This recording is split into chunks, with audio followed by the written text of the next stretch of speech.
I am on the streets of Midtown Manhattan where I find Lawrence J. Seiler, advocate and broadcaster for individuals with disabilities. In our profile, I sit down with Mr. Seiler and we discuss his shows, his career, and his life. My name is Lawrence Joseph Seiler, creator, host, and executive producer of Special People, Special Issues.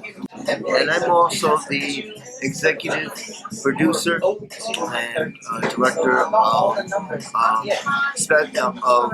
Able Then On Air, which is a 2-hour forum on internet radios. There weren't very many services for the physically or mentally challenged. You either had Special Olympics, or you were put in an institution called Willowbrook, which Geraldo Rivera went over the wall with ABC and exposed. My family life wasn't a very good one. My father wasn't there, neither was my mother there when I was growing up. My grandparents had to take the parenting role. Growing up, I was picked on as a child, growing up in special ed classes. I was told that I would not be able to graduate high school, and I would not be able to go on to college, that I would be just going on to either a workshop or a day have type of program for people with special needs.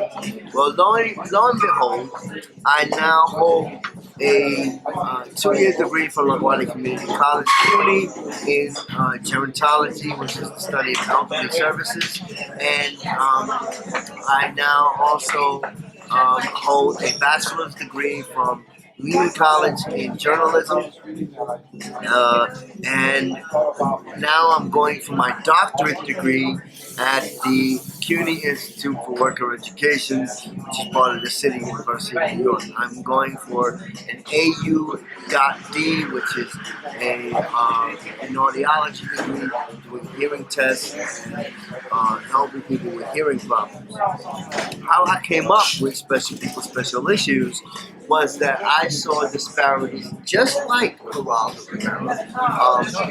I was living in the group home system for a while. I saw disparities, and I was doing an internship at Bronxton and Lehman College, part of the mass communications department. I had met a gentleman by the name of J.J. Gonzalez from Channel 2 News. He was one of my professors, and he said to me, "What type of beat or report do you want, or reports do you want to do?" So I said, "Well, stories about us."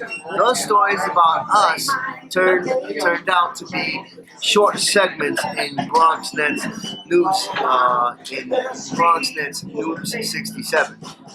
I started out as a news reporter, and then BronxNet downsized and went to an all-talk station. When BronxNet went to an all-talk station, I stayed on and I started Special People, Special Issues, which is now going on 16 years.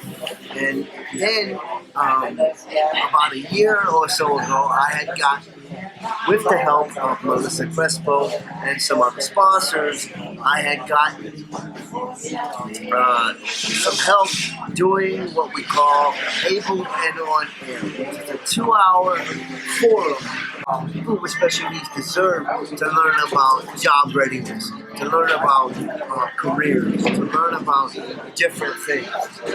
So that's the main reason why I started Special People, Special Issues, because I was missing something.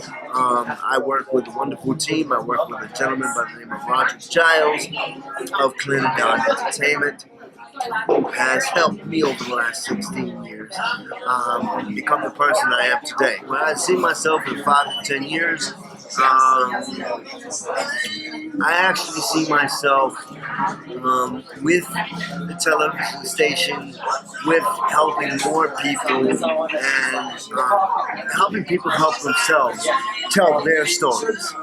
That's where I see myself in 5 or 10 years. People are sometimes scared to get their degree, but it's not as difficult as one may seem or make it to be. But for me, it's somewhat of a challenge because doctorate work is the most challenging thing I've had to go through. There's a lot of. It's not just book learning. There's internships. There's what they call trials, clinical trials, because I am becoming a specialist in hearing aids, in hearing technology, and that kind of thing. So it's not as difficult as one may make it out to be. It's just that you have to find the services. These are some of the issues I tackle on Special People Special and it's a very, very, very, very, very fine line. When you say you're going to advocate, do it. Don't just say. Broadcaster, advocate, teacher, mentor. 4 things that can definitely describe Lawrence Seiler. This will certainly not be the last that you hear of him. This is William Jackson reporting.